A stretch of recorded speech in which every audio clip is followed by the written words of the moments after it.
దేవుడు వాక్యలో చూస్తాము, దేవుడు పరీక్షిస్తాడే కానీ శోధించడు. పరీక్ష ఎప్పుడు ప్రమోషన్ కొరకే.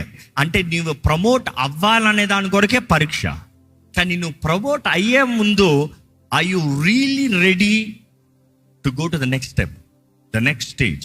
దేవుడు నిన్ను లెవెల్ 1లో పెట్టాడంటే నువ్వు ఇంతవరకు లెవెల్ 1 ఇంకా క్లియర్ చేయలేదని అర్థం. లెవెల్ 20లో ఆడుతున్న వాడిని చూసి దేవుడు వాడికి మాత్రం లెవెల్ 20 ఇచ్చాడని నాకు మాత్రం లెవెల్ 1 ఇచ్చాడని అడగద్దు. లెవెల్ 1 క్లియర్ చేయి, లెవెల్ 20కి వెళ్తావు. It is a process. దేవుడు కూడా ఆశపడేది నీకు ఇచ్చిన జీవితము, నీకు ఇచ్చిన అవకాశాలు, నీకు ఇచ్చిన తరుణాలు నిన్ను పరీక్షిస్తామో నువ్వు ఎతకాలని. ఈరోజు చాలామంది అంటారు, దేవా నన్ను వాడుకో. ఏ రీతి వాడుకుంటాడు? నీ వయసు ఎంత, ఎన్ని అవకాశాలు, ఎన్ని తరుణాలు, ఎంత కృప, ఎంత దీవెన.